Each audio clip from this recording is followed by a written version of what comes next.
తెలంగాణ రాజకీయాల్లో మాటల యుద్ధం ముదిరింది. సీఎం రేవంత్ రెడ్డిపై మంత్రి కొండా సురేఖ కుమార్తె కొండా సుష్మిత తీవ్ర విమర్శలు చేశారు.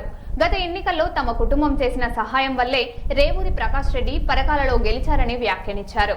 రేవూరిని రాజీనామా చేయించి ఎన్నికలకు రావాలని సవాల్ విసిరిన సుష్మిత తాను పరకాల నుంచి పోటీ చేసి గెలుస్తానని ధీమా వ్యక్తం చేశారు. దీంతో పరకాల కాంగ్రెస్ లో రాజకీయ వేడి పెరిగింది. నెక్స్ట్ ఎలక్షన్ గురించి మాట్లాడినావు కదా, 2 ఎలక్షన్ల తర్వాత రేవూరు ప్రకాష్ రెడ్డిని గెలిపియాలని చెప్పినావు. రేవూరు ప్రకాష్ రెడ్డి అంటే పరకాలకి తెలియదు, పరకాల అంటే రేవూరు ప్రకాష్ రెడ్డికి తెలియదు. ఎలక్షన్ల ముందట అవునా కాదా?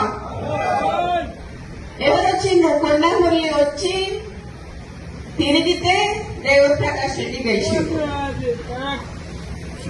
ఈ రోజు 4-5 నియోజకవర్గాలలో తిరిగి ఆ రోజు గెలిపించుకున్న వ్యక్తి, నువ్వు కార్లో కూర్చోబెట్టుకుని తిరిగిన వ్యక్తి ఈ రోజు ఎందుకు గుర్తొస్తలేదు నీకు? అంటే ముఖ్యమంత్రి అయితే కళ్ళు నెత్తికెక్కినాయా అని అడుగుతానా నేను నిన్ను? నాకు భయం లేదు. ఇవాళ పోతే రేపు 2 నాకు. ఎందుకు అనంటే నా బిడ్డ నా కొడుకు ఎవరన్నా చూసుకుంటారు వాళ్ళని. నేను ప్రజల కోసం పనిచేసేదాన్ని, నేను ప్రజల మధ్యలో ఉండేదాన్ని. ఈ రోజు మా నాన్న నాకు అట్లే పెంచిండు, నన్ను భయం లేకుండా పెంచిండు. నేనెవరికి భయపడను, సావుకి భయపడను.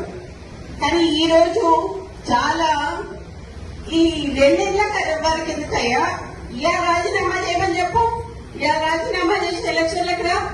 నా ఇల్లు ఇక్కడ మంచినీళ్ళు ఉన్నది, 3 అంతస్తుల బిల్డింగ్ నీకు ఇస్తా. వచ్చి అక్కడనే ఉండి రేవూరు ప్రకాష్ రెడ్డికి నువ్వు వచ్చి క్యాన్వసింగ్ చేయి.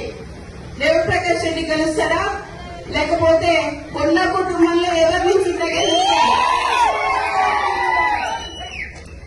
ఈ రోజు నేను